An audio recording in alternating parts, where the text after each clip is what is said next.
Are you happy to be at the house of God? Praise God.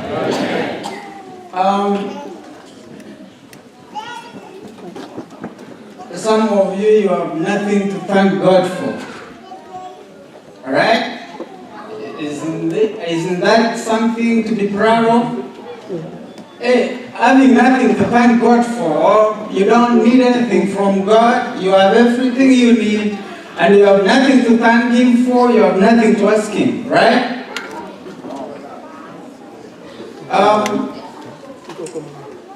I didn't expect to be here, to be sincere.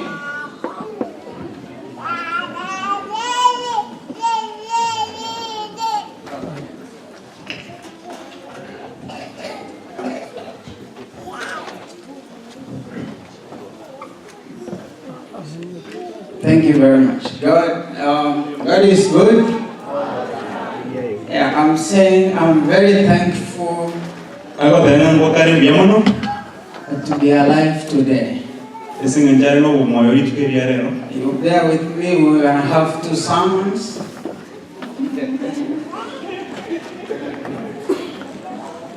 And I'll try my best, but I will let the rest of the Spirit. It will not be my work.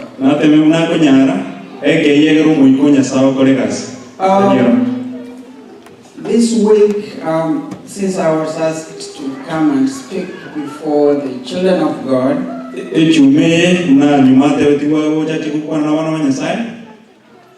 something happened and I realized that all those things we're so proud of, they're nothing before God.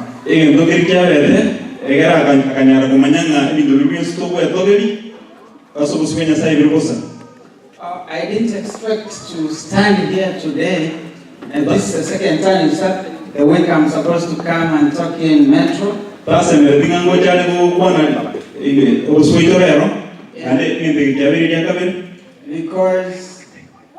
when it came to Wednesday night, I was blind.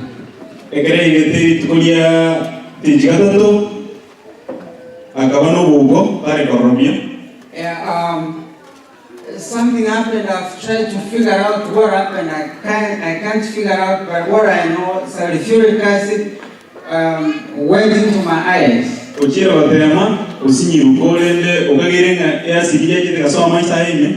Just the barrel busted and just it couldn't burn me anywhere. It went straight to my 2 eyes. And for the first time, I saw darkness. I realized if you close your eyes and think when you are blind and you are not going, even if you are going to open your eyes, you are not going to see anything. No, I'm saying when you know you close your eyes and you're gonna open them up and you see light and everything.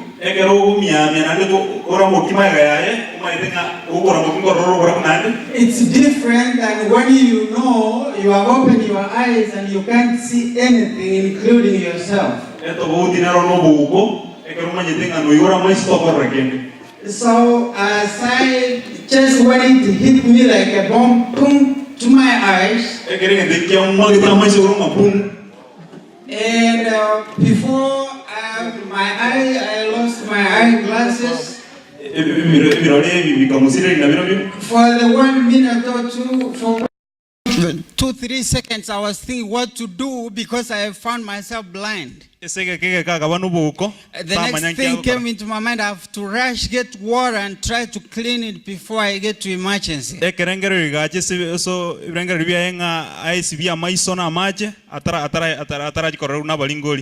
the time I got to Baylor emergency at around 5:40, I was totally blind.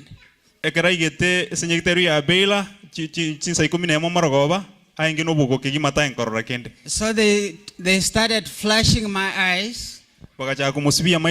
They started flashing it over. It was so painful. They started with the sodium chloride the first time, the second time, the third time. By the time I was getting to midnight, I started seeing a little bit by one eye. So by the time I was discharged to go home and referred to see a specialist, I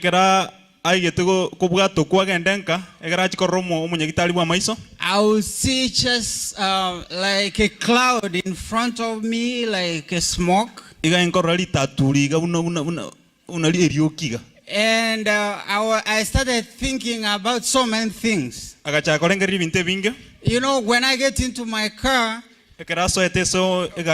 no, when I get, or before this happened, when I get into my car, I don't think what I'm going to see or I'm not going to see. I don't try to find out how I'm going to get to Metro Central Church.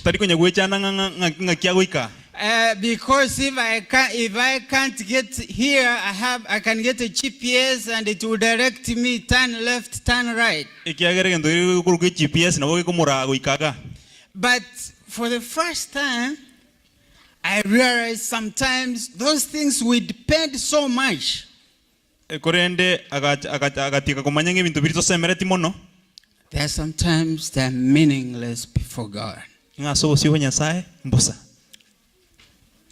And when I went yesterday to see a specialist, he changed my medication. I didn't expect. I was talking to your elders, like I have a situation. I didn't want to scare them too much, but I told them I have a situation, but I don't know I'll be able to come and talk in Metro.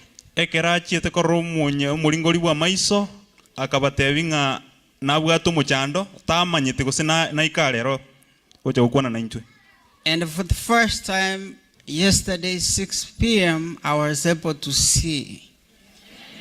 Amina? I was able to see, and I walk out. I tried to wipe my car a little bit. It was so dusty out there. You know, I was trying to wipe it so that I can come to church today.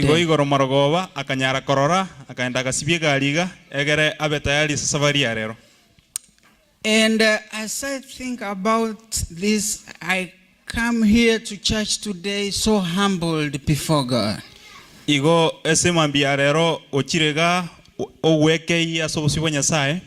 If for some of you who have been closer to me, you can see some boogies in my eyes.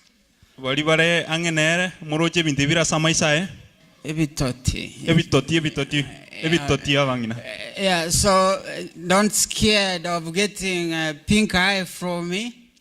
You know, it's not transferable. It's not a pink eye. I don't know, you call them yellow eyes or pink eyes. But I'm very thankful once again for being invited to share the goodness of our God.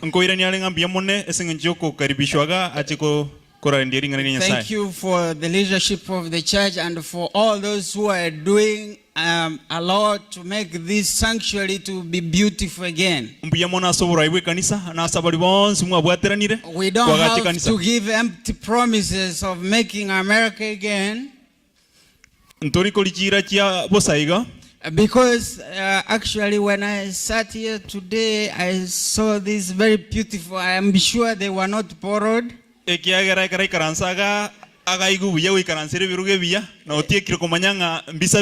I strongly believe they are bought and they belong here. They represent to a little bit my God whom I serve. Because many times we misrepresent our God. And my sermon today is entitled, because I didn't see it in the bulletin, and you have never written something out, just read this topic and you go think about it. It's called the grasshopper syndrome. The grasshopper syndrome.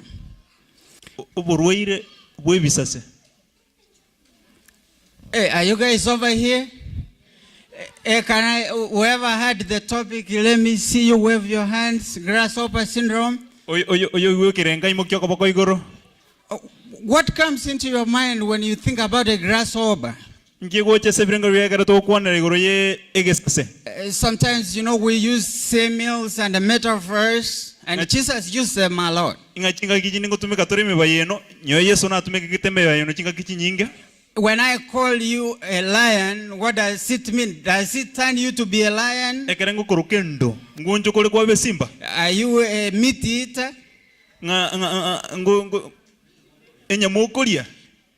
Do you turn just because I call you, hey, this guy is a lion, man?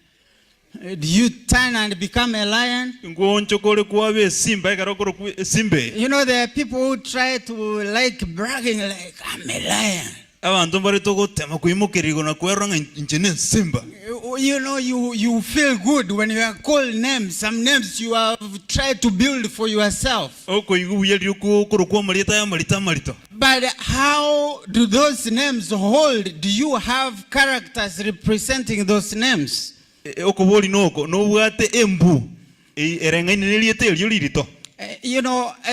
We like names, but sometimes I've always said, especially to parents, don't name your children names because they are just names. You just pick, I think this is popular, I'm going to call her that name. Don't call them names just because they are names and you want them to be unique. Other names, we can't pronounce them, but they are useless.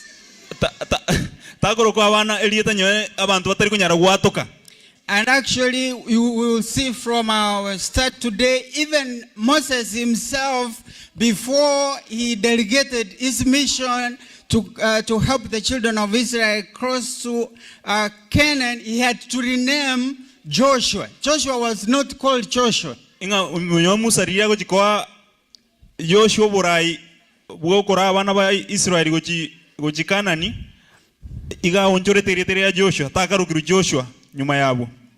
Actually, let's read in the book of Numbers, chapter 13.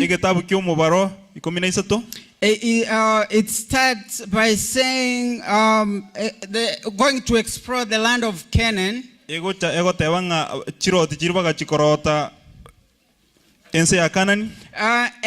the Bible says, verses 1, and the Lord says to Moses, send some men to explore the land of Canaan, which I'm giving to the Israelites. For each ancestral tribe send one man of his leaders. The leaders from each tribe. So the 12 men who were sent to go and spy the Canaan were the leaders of each tribe of Israel.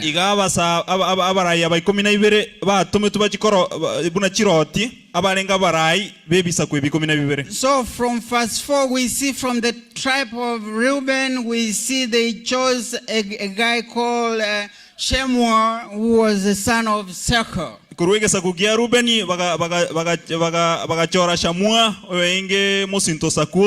the tribe of Simon, that is verse 5, they chose Saphat, son of Hori.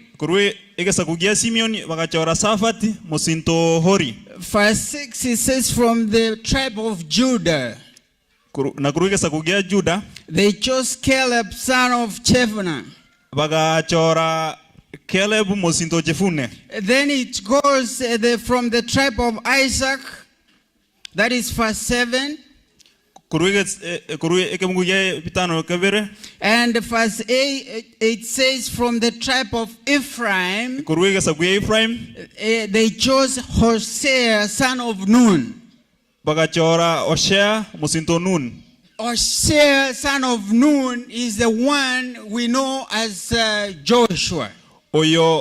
Oshea musintonuni nero tumaite muna Yoshua musintonuni. Who is talked about in the book of Numbers chapter 13 verses 8. Oyo ruese kitabu kimo But when it goes all through, it names all of them. Ekerego ekoenda kuchinsia kwa negoro ya bonsi. Verse 16 says, all these men, they are the men who Moses sent to explore the land. Ngaba sacha bonsi Musa kabatuma bachikororo enseri ya Kanani.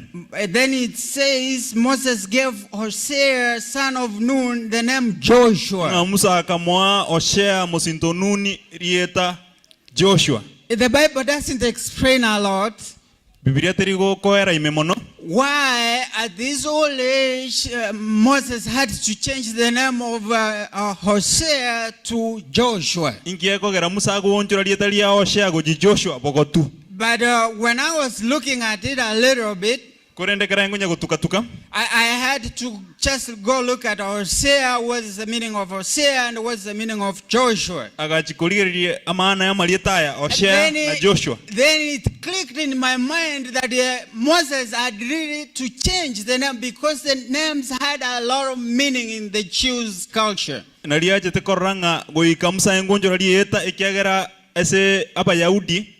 They never used to call somebody a name just for the sake of the name. And mostly if you are called a name, the chances are that you will be who that name is were almost 99%. Inga emerongo kianda na kianda igoro ya emia kwengoro kulieta wika kwengo tuwale mbwengeli etelio.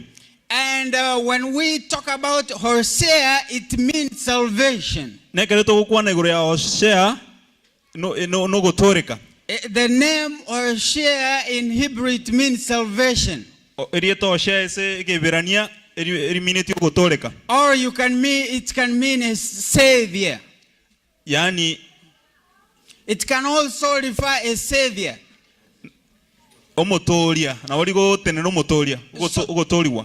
when Moses saw that Joshua or Hosea was one of the guys he wanted to train to be a leader to take over from him, and God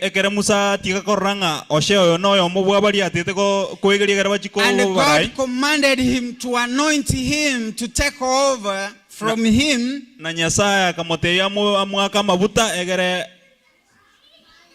to take over from him. So what Moses did, which many leaders don't do, he didn't want his successor to repeat the same mistake he did. He wanted to be successful.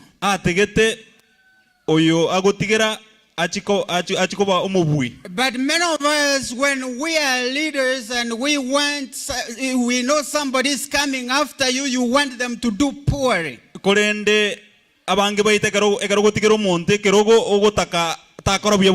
don't want to give him the tools to be able to do a good job. If you are a teacher, you take a subject to where it's very difficult and then you leave it in the middle so that that teacher can come and start from there. But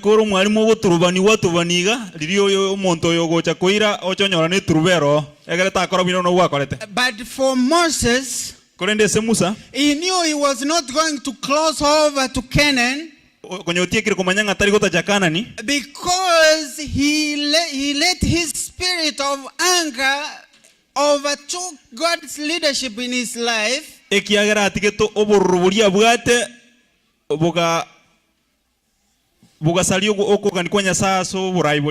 he was not going to cross over to Canaan. So he could not cross over to Canaan because he didn't die out of self. He didn't let God lead him. So when Hosea is coming, Moses knew that the mistake he did, the successor might repeat the same mistake. Musa na maetenga okomochegori akorete noyo agochiko tigero burai nere na bara chiko korali mochori. Because his name is Hosea, is Savior. Ngese ngenjuri zeri Hosea oyore umotoria. And he would think like it's himself who has helped people to cross over to Canaan. Na bara akagenga nero gochikuira abantu kana nisi chinguru He might forget to call the name of the Lord. Na bari ebekurangirire tere Nyasaye. And those who don't know about the same God might think because he was named Savior, that is him who closed them over. Na bari batama itinya sa bara akagenga ngonja kurunga nero motoria nganero batambukiri gochikana. Moses had to change his name to be called Joshua, which means Jehovah is my Savior. Musa akaonjoreri tere rikaba Joshua eliminating Jehovah nero motorione. So it took the center of interest from Joshua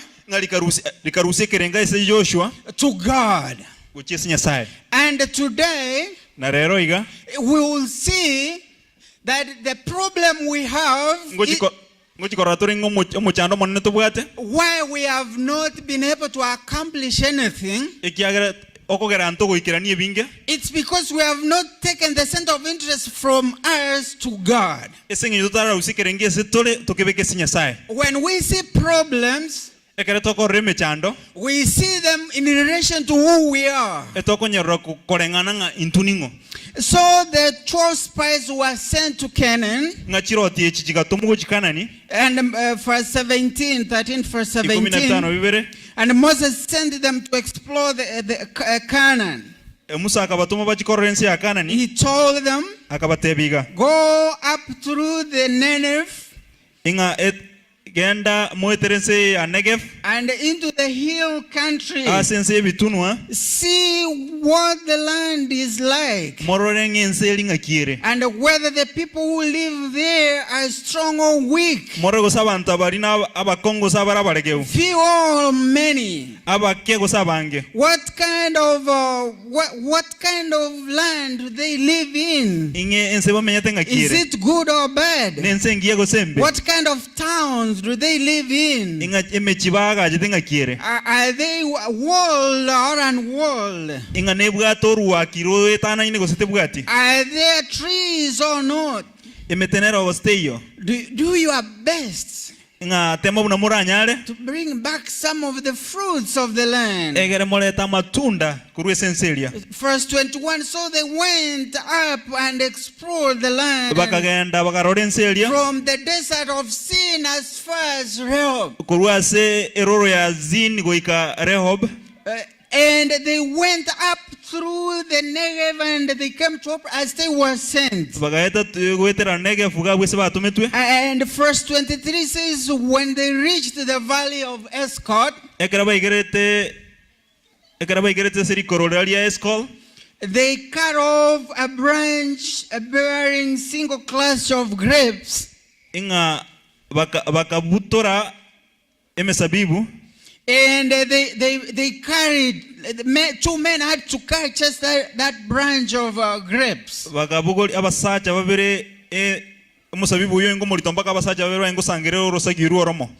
had even the pomegranate, a very beautiful and very sweet fruit. And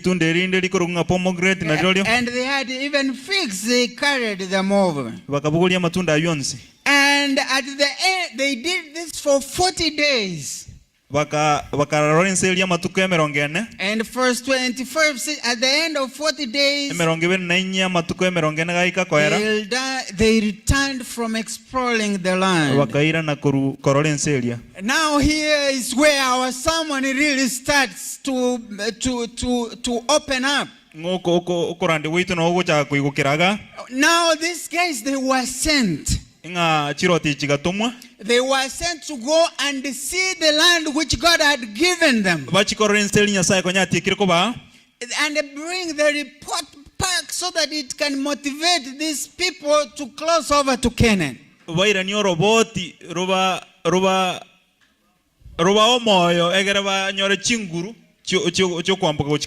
They were sent to give back a report of what they saw. They were not sent there to make their opinions. imbatumiri bachikororogere babeka ibirengero byabo. They were sent to give back a report of what the country looks like. Abatumitu babekirori kiri bakorora abairane batebe.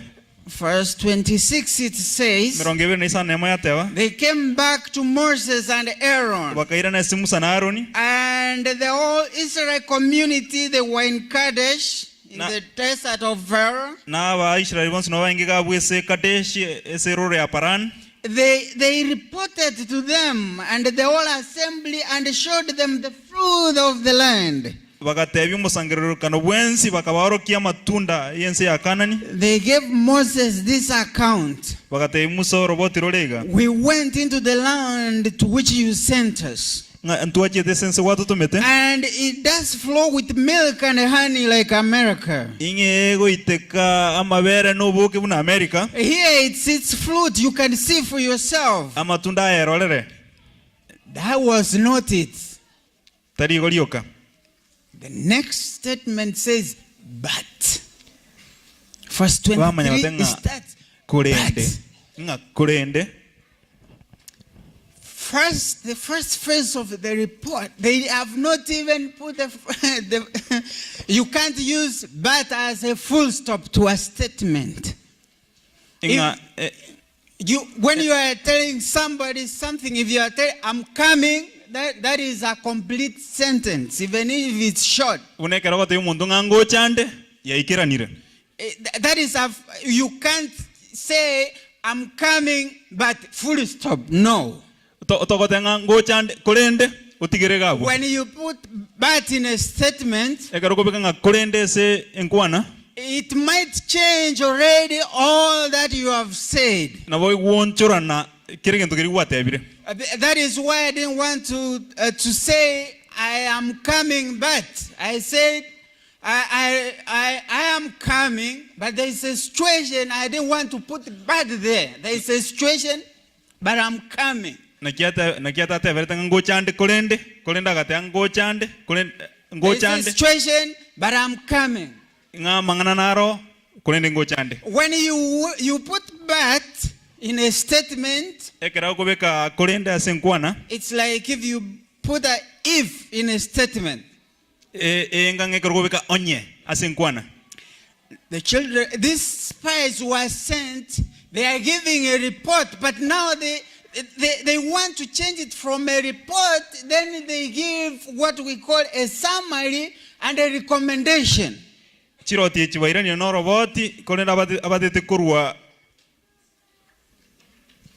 Summary.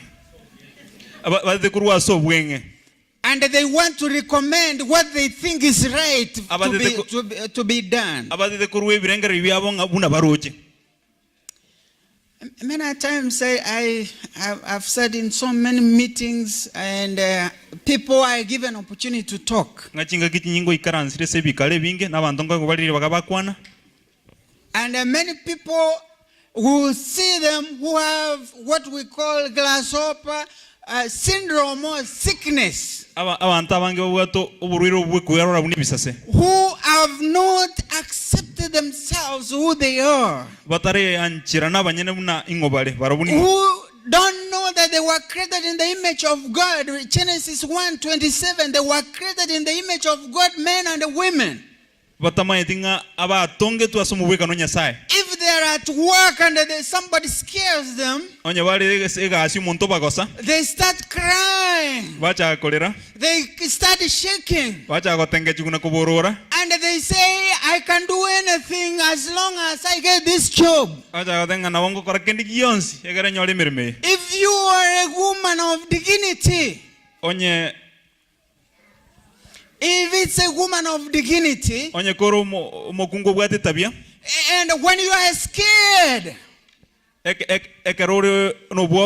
in this when you see in this Canaan, then you start shaking up. If I don't do this, what's gonna happen? You let the devil carry you over. You say, if I don't do it anyway, I'm dead, whether I do it or I don't do it. I'm dead either way. And And then the devil takes over. When we don't see ourselves in the image of God, we have what we call inferiority complex. Inferiority complex. You think the best thing has to come from overseas. If you were at home. And when you are in overseas, when you see others who don't look like the way you look, who speak the way you don't speak, and probably they start saying you have an accent.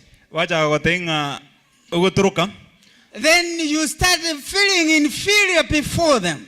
You compare yourself to them and you don't compare yourself to God. I remember when I was, the first time I encountered this, a white man came to me, told me you have an accent. I was in England. And when he talked to me, because I'd left Kenya like a week, I really felt so bad. I felt like could the ground open and I sink in. I wish I could speak a better language. I wish I could speak the way this guy was speaking. But I couldn't. The only thing which helped me,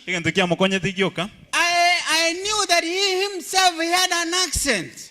I told this white guy, you also have an accent. He said, no, I don't have accent. It's you who have an accent. I said, you have an accent, man. Take it in, man. You have an accent. I don't want to talk about it. Who told you I have an accent? I told him, if I carried you today and I take you to America, and I bring a white man in America, and you start speaking the same thing. If I was saying, say, potato,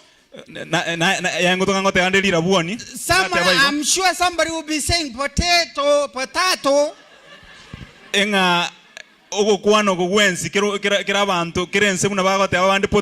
I asked him to say my name. He called me Caleb. I say, you are right in your accent, you are okay. But in my accent, in really, the real name is not that way. If you were in America, I'm called Caleb. So you have an accent. So we are all equal. Let's do the job. And we did the job until I left there safely. The guy who had grown tall before me, who used to point me every step I make,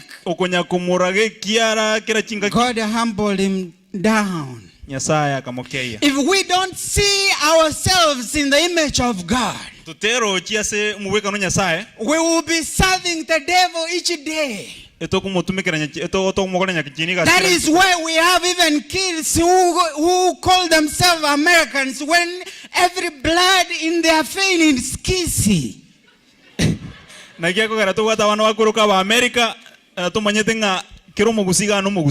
If you cut them from their hair, it smells kissy to the toes. You are who you are. You can't change who you are. We should embrace ourselves and be proud of who God has created us to be. This one, the children of Israel never learned them. They never learned about this, that they were created in the image of God. abatongetwe ase omubwekano nyasaye they missed that point. nye engane yueka ekabanyora And all of them except Caleb and Joshua, nga bonsi odatigo Caleb na Joshua, they perished in the desert. bagaangamiaga liroro. These sycamore tree choppers who never wanted to see them the way God sees them, Inga this grasshopper mentality, let me call it a mentality now that we have understood, it's a sickness which brings a mentality. abantu abwato buriro bukwerora buni bisase It comes into your mind oburiro buchoso ebirangara byao and you start seeing things differently. wacha akarore bintaso burabu bungao. And verse 28 says, merongeta ebere na bitano bitato yatebaiga but the people who lived there are so powerful. kolenda abantu menyete senselia bare This is the report. They have given a good report a little bit, but they are missing everything. konye batie kire korwe report ngera kini wana bachakire gotiringa keregento. They are saying the people who live there, they are so powerful. abantu menyeto abale chinguru chinyinga And the cities are so fortified and very large. inga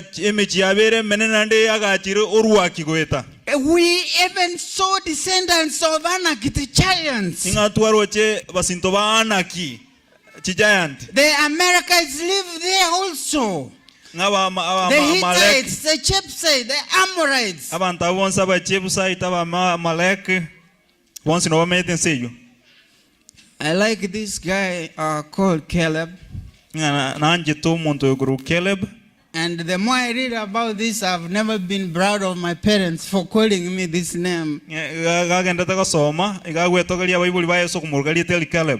Because it tries to remind each and everyone, especially me, that we are in a journey, and if we don't focus in our God who has called us, we start focusing on our neighbors and things around us, we will fail. Verse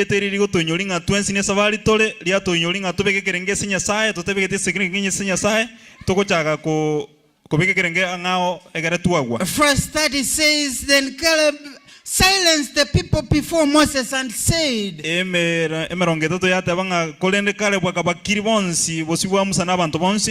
and he said, we should go up and take possession of that land we saw, for we can certainly do that. Verse 31, but the men who had a bad report and who had a grasshopper mentality, then but the men who had gone up with him said, we can't attack those people for quiet, we can't do it. They are stronger than we are. And they spread among the Israel this bad report about the land they had explored. And they said the land we explored, there was those living in it. Or the people we saw, they are great. And we seemed like grasshoppers in their eyes, and we looked the same to them. They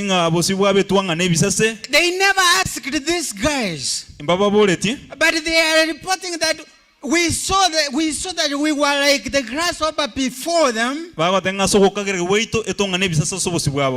we are sure that is how they saw us.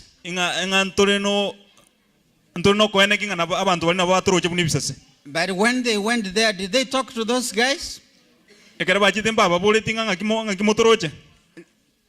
doing what? They were spying. And many times, the children of God,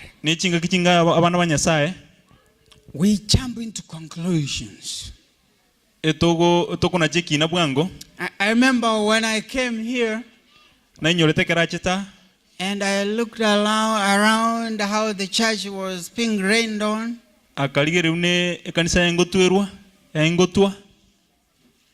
And I knew you guys, you could do it. But believe you me, before they took me over that WhatsApp, whatever it's called, I had seen so many negative comments of people who thought the roof cannot be done. Ngagari sabantu bakugamba so WhatsApp akarra abantu abange bwate birengeri byo koranga ntubwa chinguru cyukubwa gukora gasi yo kwagaje kanisa. But today, praise be to God. Nga serero tumwire nyasaye mbyamono. The roof is still there. Baka nyasaye ngike kiramankero. It's not raining here. Terigotwa. And we are not there yet because I can see some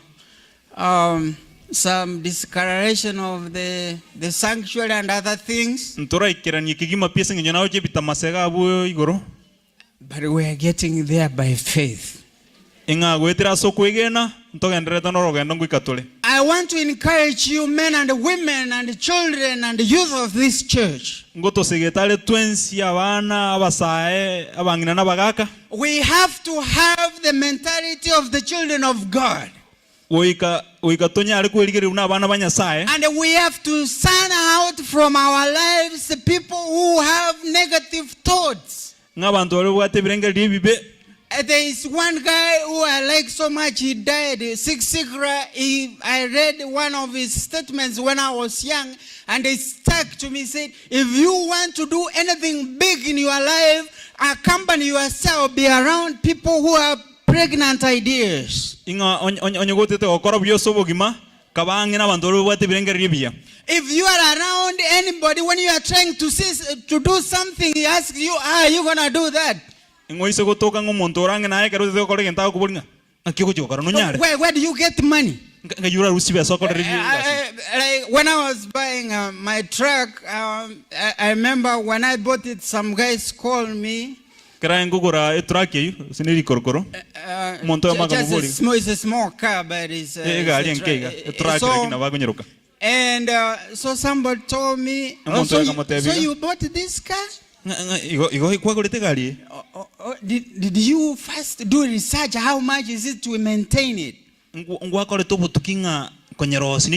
you know how expensive are the BMW parts?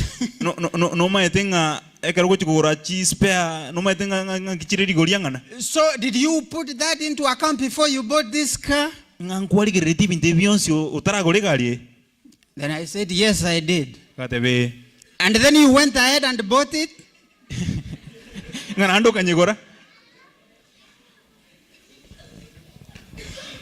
Yes, I did. And it has been like 4 years and I'm still driving it.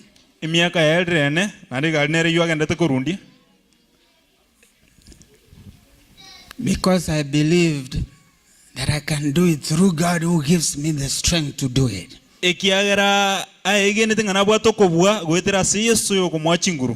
You know, we entertain so much negative thoughts in our lives. And these thoughts, they prevent us from doing the work of God. I want you to ask yourself before you leave this sanctuary today. What kind of influence are you to your friends? What kind of influence are you to church members? Are you there as with a grasshopper sickness and you need treatment? Have you entertained this mentality of doing things and worshiping God in simplicity? You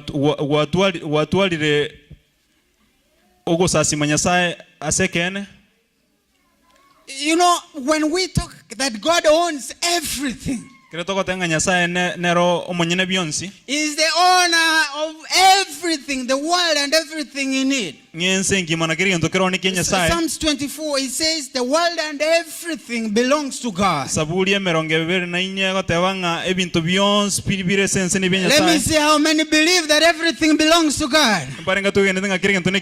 Do you really believe down your heart? Into egenete kigima kimio kurusi nkore cheito. Do you if I had a gun before your head, could you say everything belongs to God? Ngora abekro bunduke motugoro no If anche you na never ngakire ntoni answered Kenya. yes to that question, No ira neri ebono. if you didn't answer yes to that question, Onye to ira neti ebono. to that question, Gochia seri bolio. that is why you are who you are. Nakia korore ikiole.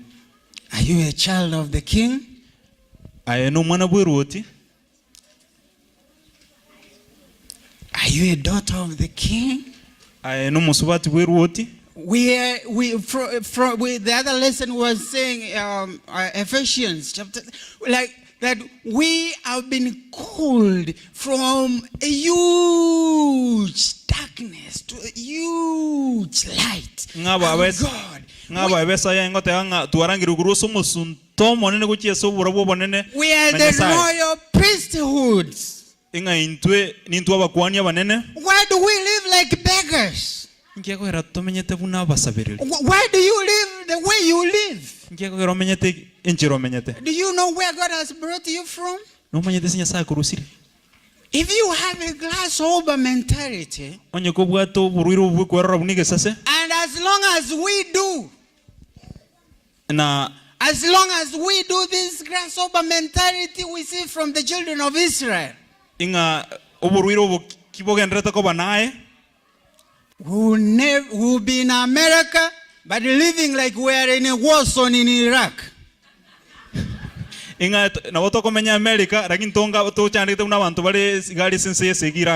it mean that the children of God don't serve? No.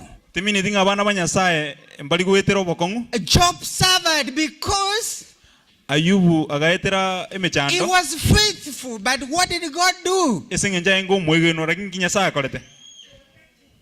He protected him. He even blessed him. He was the richest guy in his environment.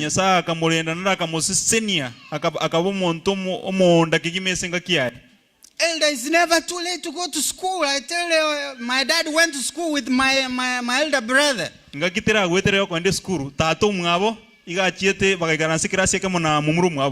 So my dad canes my elder brother at home. My dad canes my elder brother at home. And then when they go to school, if they are late, all of them, they are caned together.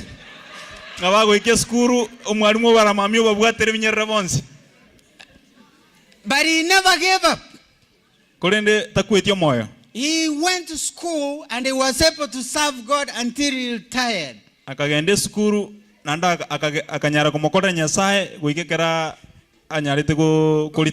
For some of you who have not met him, he has an IQ, like I can say, 4 times mine.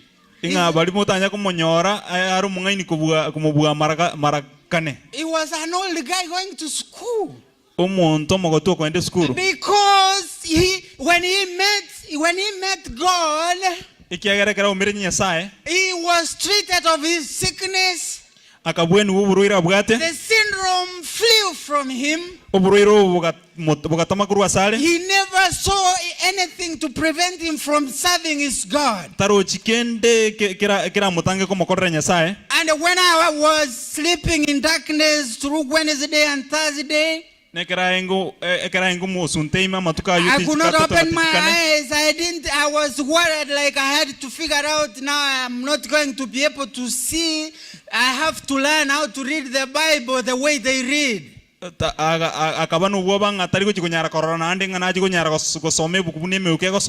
But I was sure I will go to school if it means that is what I have to do, but I have to proclaim the message of the heavenly kingdom. But when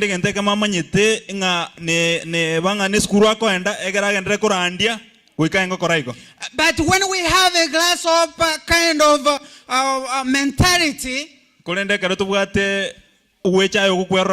give you some points. We give up so quick. Why am I doing this?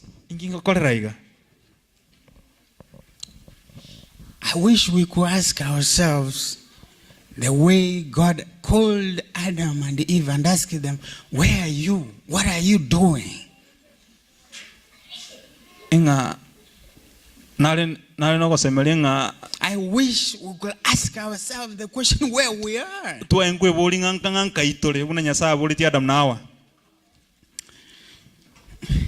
This grasshopper mentality, the children of God, it spread so fast.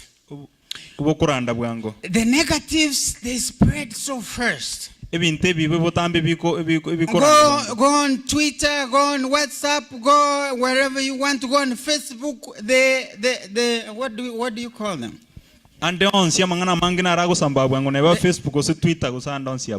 The most popular videos, they are videos you look at them and you feel like puking.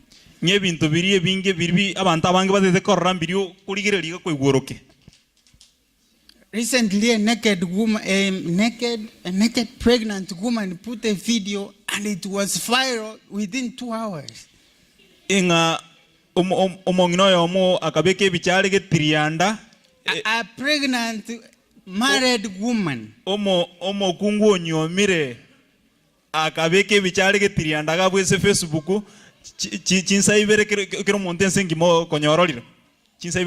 It was in the news all over. They were discussing it. She looks good. I wish the baby she is carrying will know that that is what she did to her.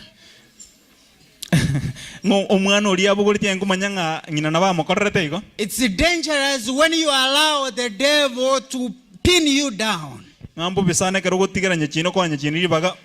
When you become an instrument, when you become a tool, you exist without real living. You exist without real living.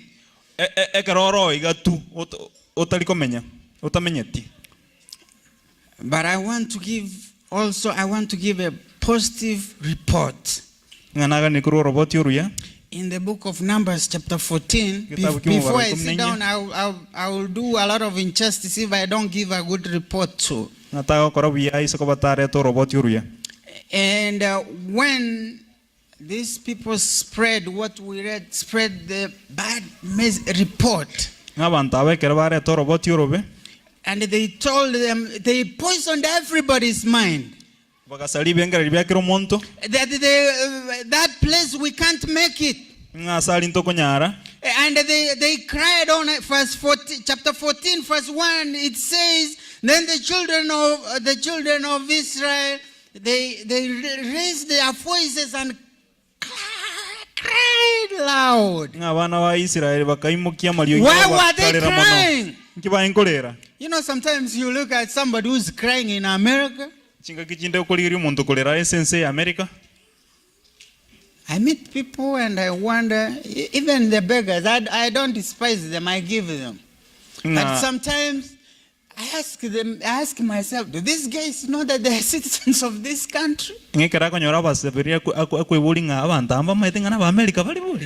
know how much people sacrifice to be here? How many of you sold lands? I'm not going to ask you say that.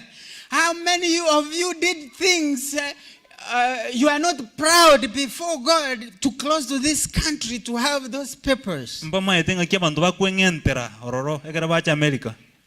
We do crappy things to get just a citizenship of this rotten country. How much can we do if we know we are the children of the Most High?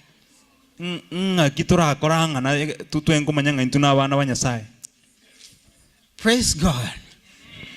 The grasshopper, you should learn to tell your friends when they have grasshopper syndrome. Don't abuse them, but tell them that you have a point, but your point is the grasshopper syndrome. Abasani bagekera babwatu burwiro bwo kwerora buni bisase ekera bagotebe ngana ko batenga engano bwatene ngia kolende birengere byao no burwiro bwo kwerora buni gesase. Isaiah knows how we call them sycamore tree choppers. Isaiah nama itu unawako baroka. The small-minded syndrome. Those guys who split firewood to have something to drink and go die in their homes. That they were born to go and split somebody's firewood to have a can of changa and go die. When others are waking up to go to work, to bring something to their table, take care of their children, and then they are going to split firewood for other people to have pusa.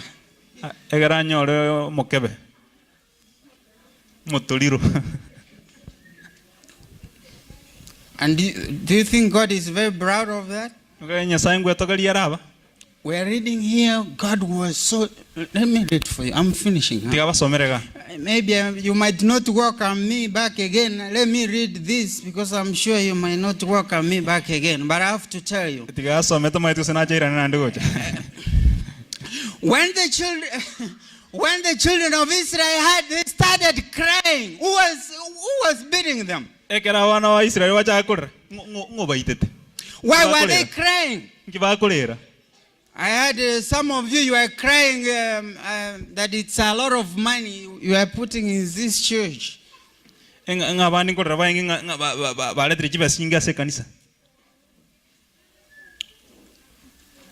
some of you have not even started updating your goals. But you sent money home yesterday to build houses for lizards and grasshoppers and whatever home there.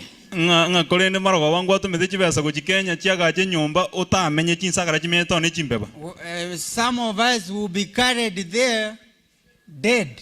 I promise you, if you don't put your priorities right, I'm not saying you should not build. I remember, of course, my dad had the first semi-permanent house in the village. That was awesome. I remember where I came from. Semi-permanent. Yeah, with it was cemented down and but outside it's mud. I don't know if you guys understand. And we had a kitchen with glass, you know, a kitchen with,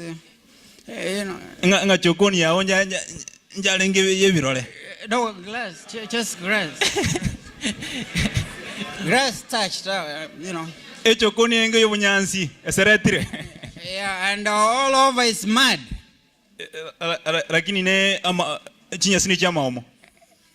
And if you could manage to have a moram and build a house, that is okay. But not many who could manage that. I don't know where you came from. I'm not despising you, but I want to see where God has brought you from.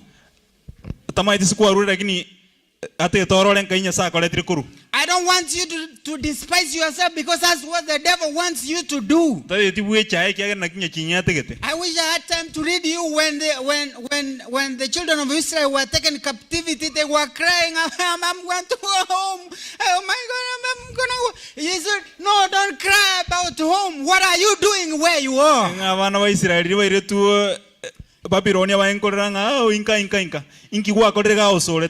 I remember back home we have churches everywhere we go. We had Sabbath school everywhere we go. What happened when we came to this country? What happened? Did that the same God die? But because we look at ourselves, we have to cry everything, we have to get help. And we like doing things the easier way. Like running that wire very carelessly that way to that speaker. I thank God that we are able, for whoever invented that, I'm sure there was no any other way to do it. Thank you for doing that.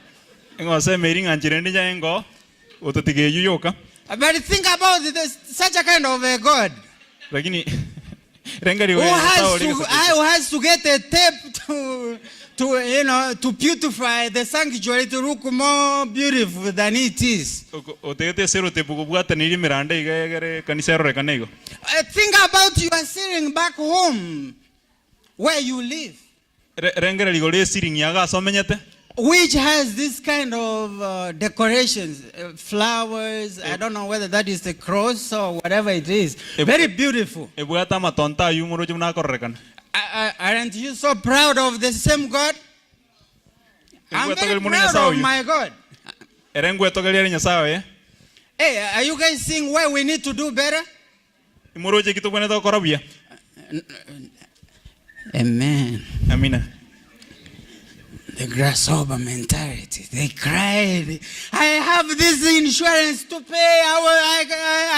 I'm doing a double job. I'm doing this and I don't have money.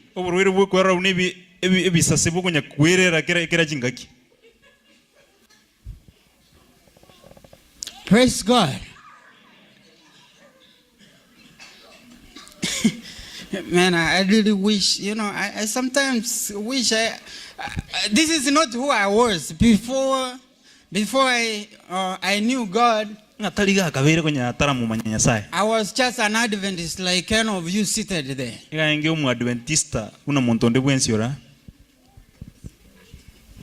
I didn't know that for you to be a true child of God, you need a closer relationship with God.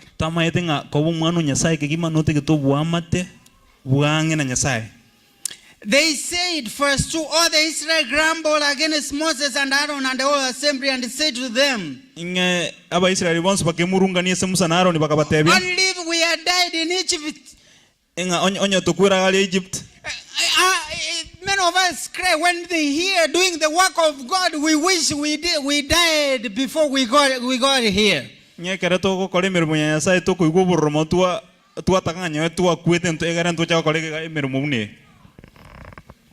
of us don't want to hear anything which will make us uncomfortable. The children of Israel, they were in slavery in Egypt. Now they are free people. And they are crying. Verse 3 says, why is the Lord bringing us to this land only to let us fall by the sword? Our wives and the children will be taken as plunder. Many will say, am I going to do that? And I have children, and I have a wife, and I have a husband, and I have a house. How many hours, by the way, do you spend in your house? The most beautiful house you bought in America. How long do you stay there? Your car, how long do you stay there? You just drive it to work? You leave it outside there? You go kill yourself inside? There is no even fresh air inside there. Then when you come in the car, you have to put another dirty air again. When you get to your house, you have to put you have to circulate the same body hair.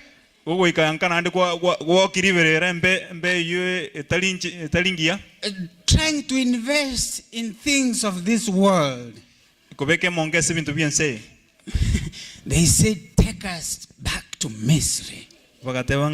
Egypt. Take us back to Misri. We don't want to serve God. But Joshua, verse 6, I'm finishing. Verse 6 says, Joshua son of Nun and Caleb son of Chav, who were among those who had explored the land, they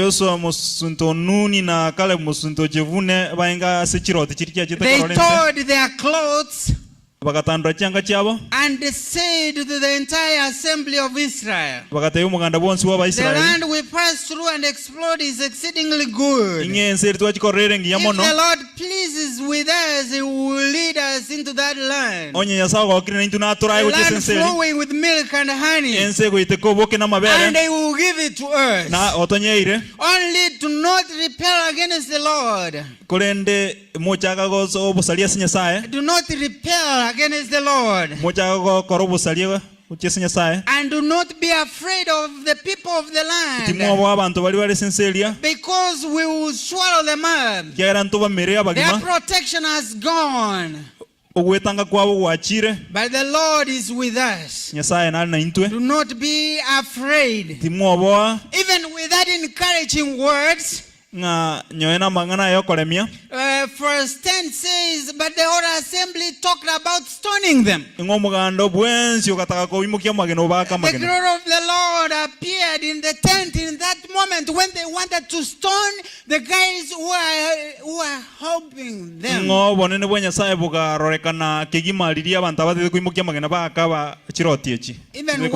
Even when we preach that we need to represent our God in wherever we are, there's people always who have something negative to say about that good message. They want you to live like a grasshopper. I don't know whether that is a better language. I don't know if I should use a dog, but dogs here live better than people. I don't know what to say.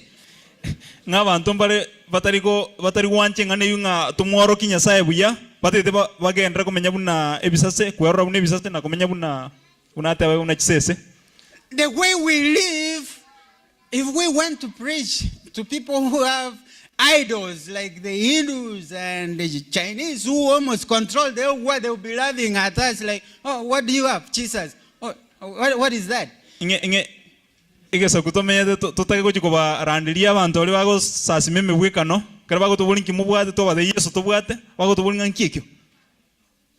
Because he's a poor God. Why are we poor? While God has called us to go to Canaan, why are we the way we are? Because a grasshopper mentality. That is why we will never come together to build a school for our kids. This is a whole school. We will never have a good hospital. We have to go at men's and women nursing homes to do the job there. We have the most educated nurses, but they will never open even one nursing group home. I don't know what you call them. We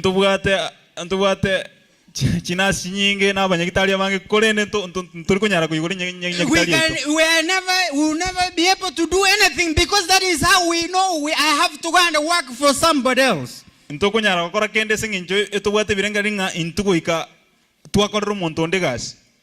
I will forgive you, me, if you were in Africa.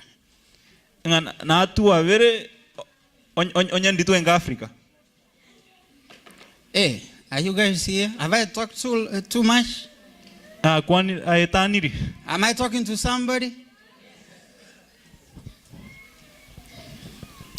Our God is a capable God. And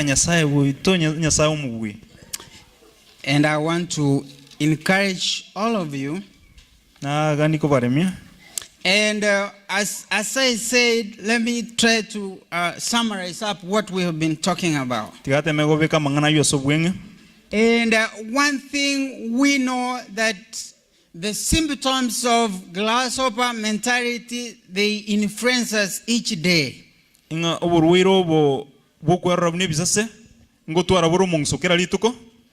way you do things at your home. If you are a husband and you don't feel like you are respected enough, then you have to fold your clothes and fight. Because upstairs you are not smart enough. You can't outsmart your wife. But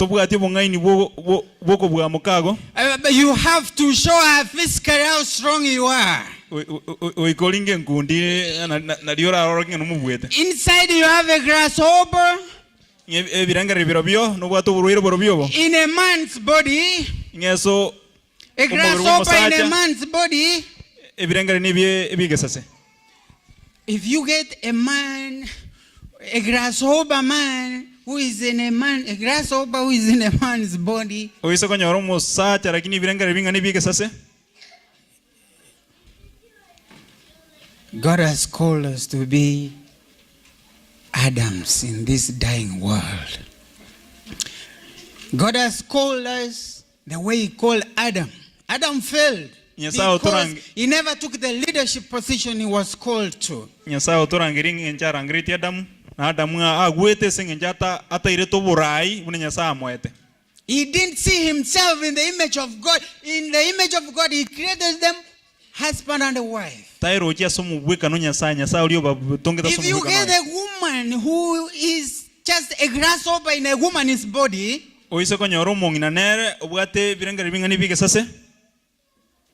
man, that would be hell on earth.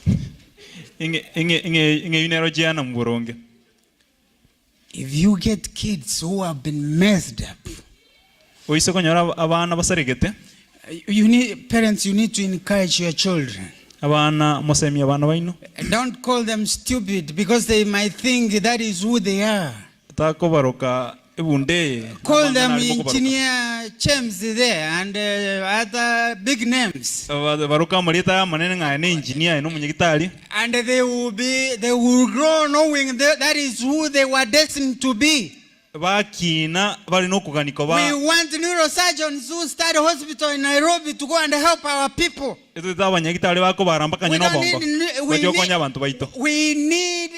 need doctors, we need lawyers who can represent God wherever they are. When they stand up, people praise God for them. I would love to go to see a doctor who asks me, are you a Christian? Yes or no. Do you mind if I can pray for you?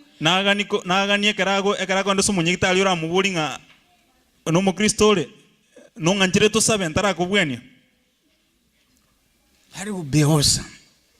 If we change from our grasshopper mentality. So our grasshopper mentality doesn't only affect our lives in church.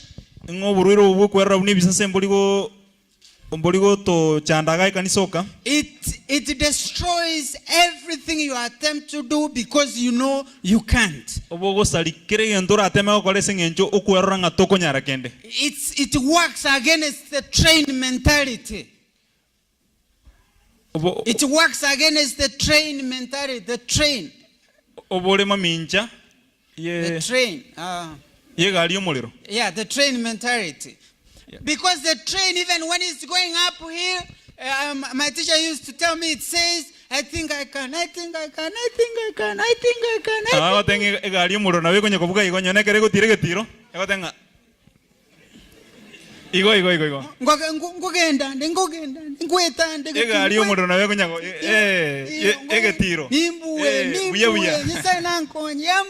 You know, I think I can, I think I can, I think as it goes up the hill. And when it goes through the hill, now when it's relaxed, it goes down the hill. Then it says, wow. I thought I can, I thought I can, I thought I can. I thought I can, going down, increasing more speed. But when you have a grasshopper mentality, it works in the reverse way. Before you even attempt, you start saying, I can't do this, and I thought I could, and I can't. I thought I could.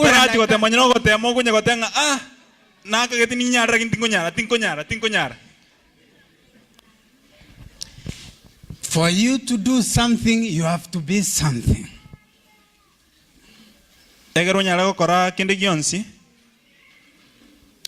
You must be something to do something else. And God wants you to be something. Nyasaye nate getobe gento gete. The negative attitude is easier to accept than the positive attitude. Nye birengeri bibe ebire raisi gwanchira no The children of Israel cried. Abana ba Israel bakalera. They complained. Bakemurungania. And lastly they gave up. Na bagakuwa moyo. Few bring this fear brings a poor image in us. Obwo koleta birengeri bibe imito. And it brings us to be selfish in a way. We live as if we just close ourselves, closed-minded. Somebody, you tell him they're closed-minded, that is not for me, that is for somebody else. God is calling us so that we do not give in to the fear of the moment. We need to depend on the resources of God, not on our own. We need to depend on resources available in God and not in yourself. We are building this church not because of numbers. God does not work with numbers. He only used 2 men and they were able to convince others to cross over to Canaan. If majority were right, still the world will be flat, but it's not. Let us stop being in a cloud. You don't want to be seen different. Believe in God for you. Believe you can. And wear those glasses of faith. Stand against the cloud. When you know your convictions and you trust in God, it's good to stand against the cloud like Joshua and Caleb. Many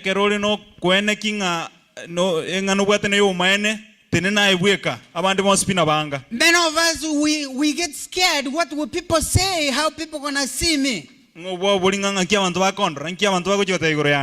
Don't worry about what people say. That woman who went to build the church, she carried everything. She had only a penny. God looked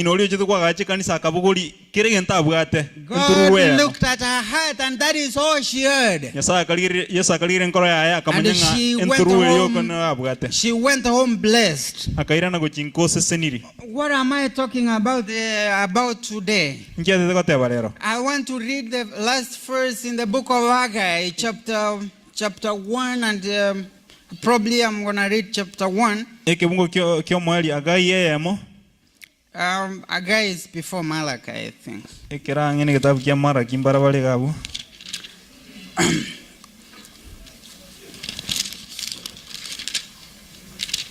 Zechariah, Sevania. Okay, yeah, it's by Sevania, and I'm waiting for you to get there. It's behind Zechariah. Yeah, if you are you there? I'm gonna read the book of Haggai. On about what you are about to do, and I don't want you to give up. I want to encourage you. And in this year of King Darius, this is a Babylonian king. The word of the Lord came through the prophet Haggai.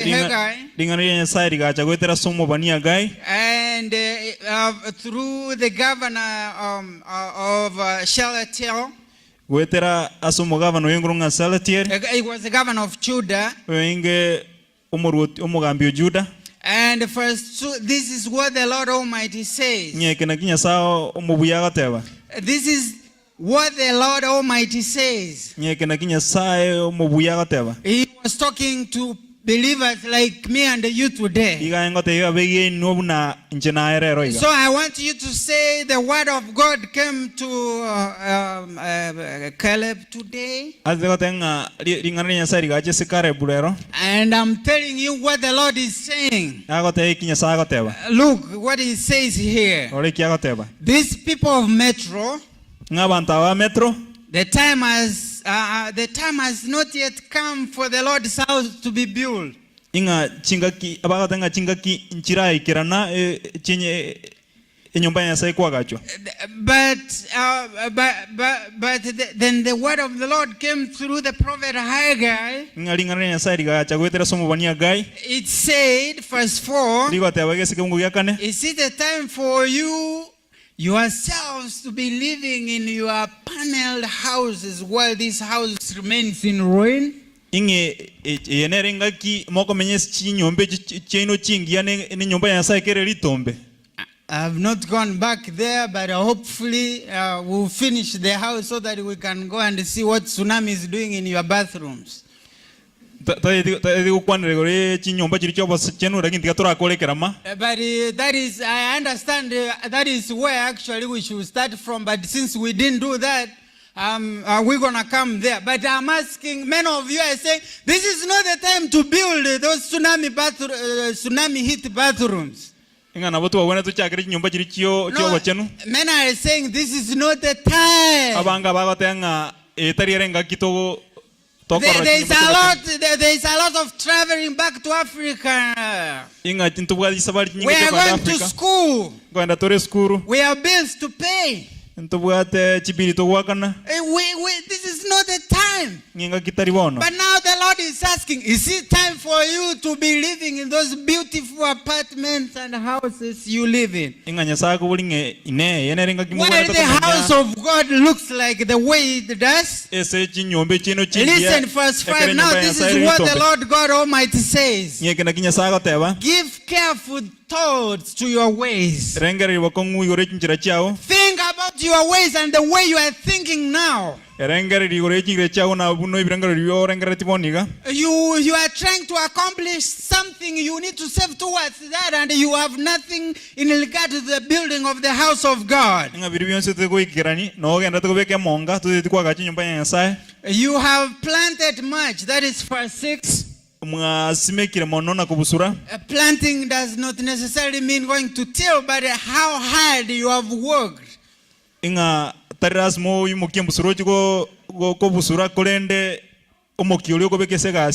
have harvested little. You have harvested little.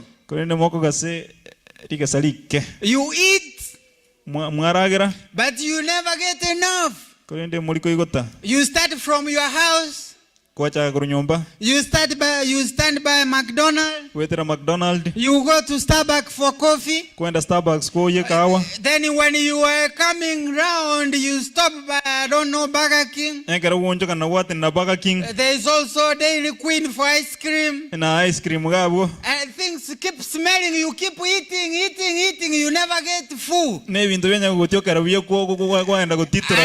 when you get full, you are full of sicknesses. The Bible says you have planted much, but you have harvested little. You drink, but you never feel yourself. You put on clothes, but you are not warm. Our relationships in our homes, people fight, quarrel every day. We feel naked. You earn wages only to put them in the price of holes. You not only in mortgage, you put the car in insurance, renters insurance, retirement insurance. Man. Hey, by the way, yesterday was a payday. How much did you save?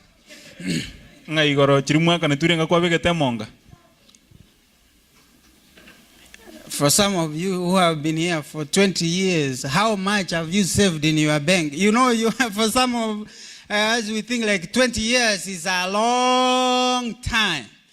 How much have you saved? I can ask you like, you say, I have saved at least...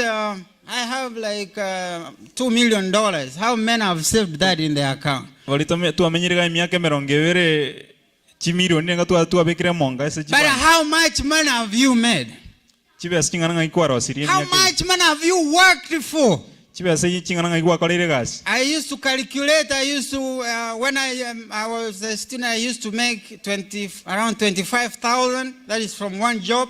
Ngekera renge umwanafunzi akarosiri chiruwange 25 Out of the 25,000 I used to work, ngese chibes chonse yankonyora. The government used to take 13,000. Serikali yenguira chirubu 13. I know some of you have not calculated. Go see all the deductions, how much they take. Then the remaining out of 25, if the government takes 13%, 13,000. From 25, how much do I have? 12,000. Out of the 12,000, insurance actually takes almost half of it. And the rest you pay for your rent. And eat food. And you also build for your rats and whatever back home. The Bible says you work so hard. People here don't work. Do you work hard? How many doubles do you do? How many nights do you spend nightless? You know, sometimes I get scared, but you people, I see you are not even scared by this word. Let me assure you something. And I know there's somebody who God talked to today. When you live there, if you believe the word of God and do the right thing, when it comes to next year, a time like this, I promise you will never be the same.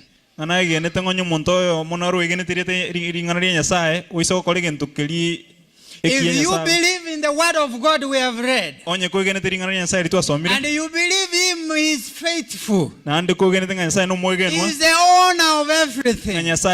He created you in His own image. He wants you to stop thinking like a grasshopper and see yourself as a child of the King. If it really sinks in your head, a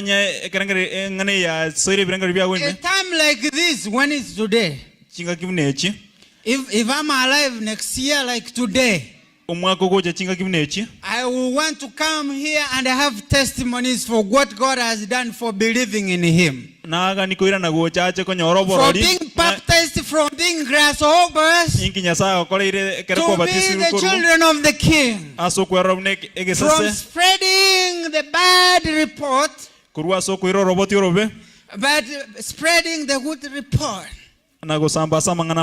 From not shaming our God the way we live.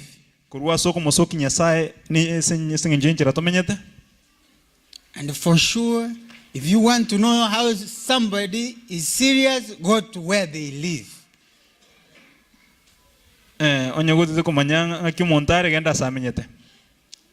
Where your heart is.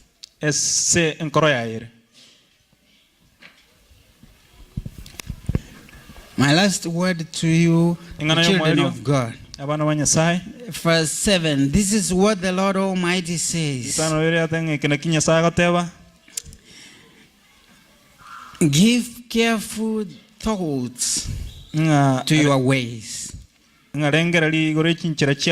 up.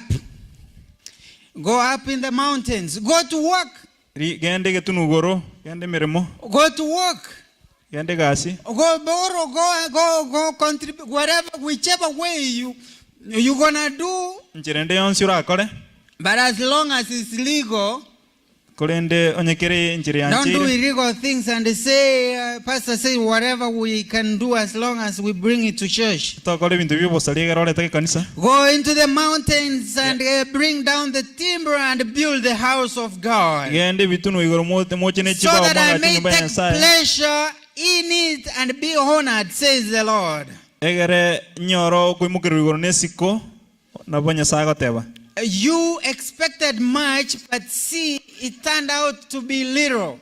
Na umwaganitie binge korende bikabe bike. What you brought home, I blew them away. Why,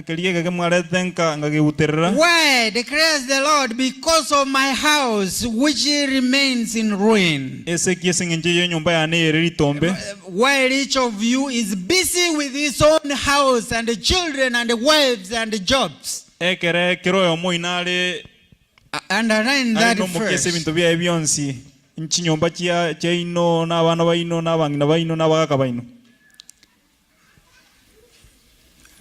I'm sure you're going to read and finish that first.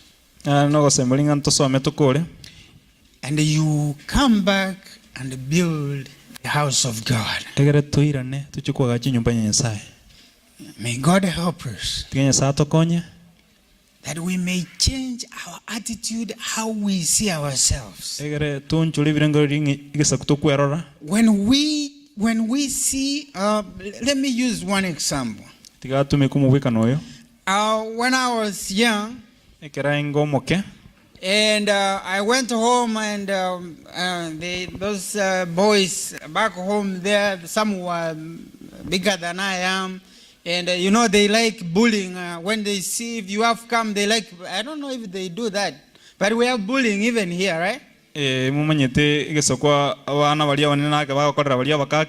Bullying, eh? We have it here, right? Do your children pull each other? No, it doesn't. It happens to grown up. So what happens, as I was coming, these guys, they stopped me. They started asking me, who are you? They already know who I am. Which class are you? Then I thought, by that time, I think I was in class 4 or class 4 or 5. He said, no. You are in standard what? 5? No. So you mean I'm in standard 5 and you say you are in 5? Those guys terrorized me. I'm not talking of high school. I'm saying home, back home. The boys, they were playing soccer made out of plastic bags on the road. So, they started slapping me and laughing about it. Then as I was crying, my brother, my elder, the one I follow, he had come from the after me, was at home, he had me crying. He carried a machetes, a slasher, whatever you want to call it.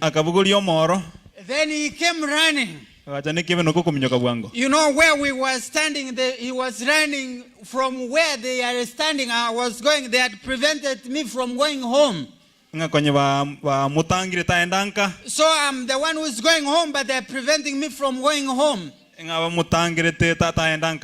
So they are bullying and terrorizing me. For sure, I felt like a grasshopper before these guys. And I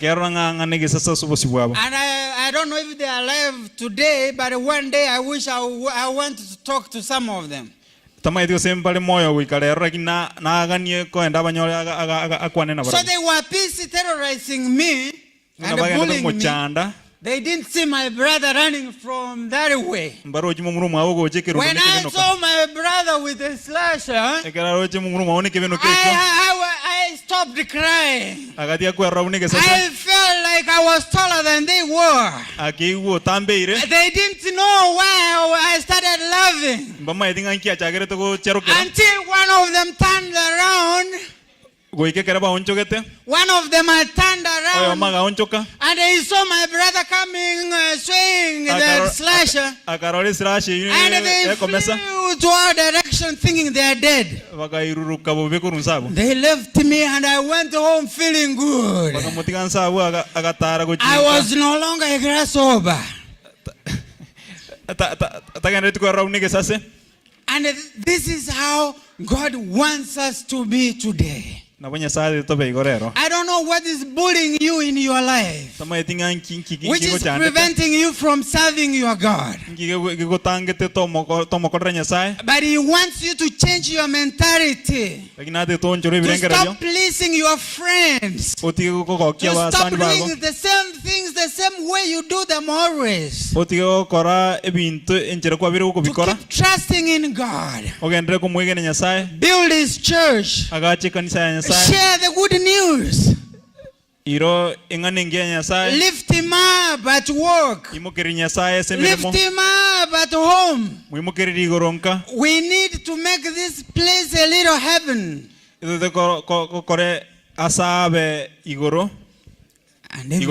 And if that is your wish,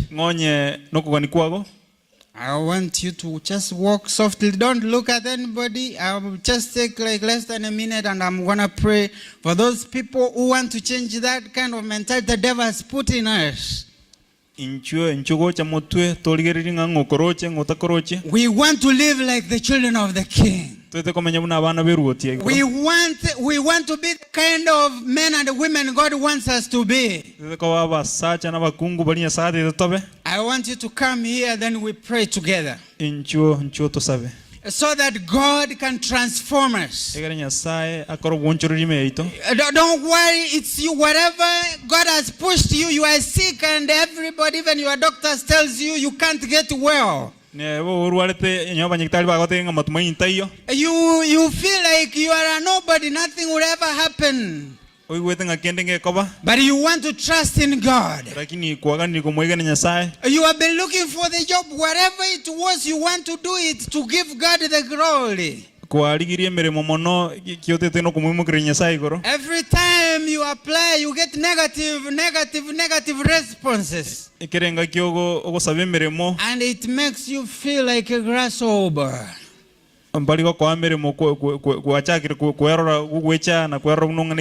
You go home, you coil yourself and you cry. I want you to see your God in heaven. And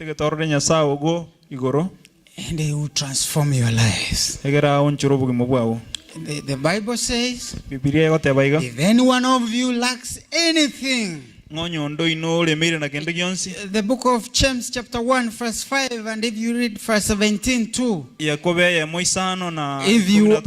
you believe and pray and ask, God is faithful. And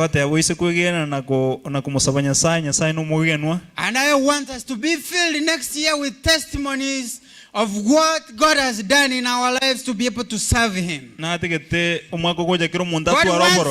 wants us, whenever we call a contribution to build the work of God, we don't squeeze it. We just pull it out because God has given us.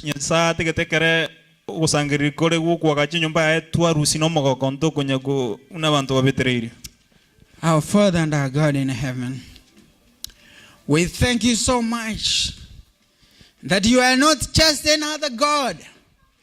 Some people have their gods and they have sealed them in their clothes. Some carry bones and think they're the ones who can help them. Some have made images from their wives, husband, work, but all have failed. The children of Israel, when you took them out of Egypt, you wanted through them so that your glory can be seen. The same thing you brought us from where we were. You knew we would be here. You didn't bring us here to be ashamed to you. You didn't bring us here to kill us the way the children of Israel thought.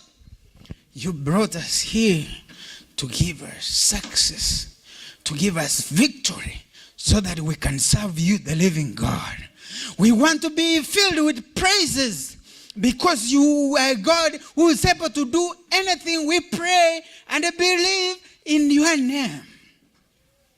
You are not another God.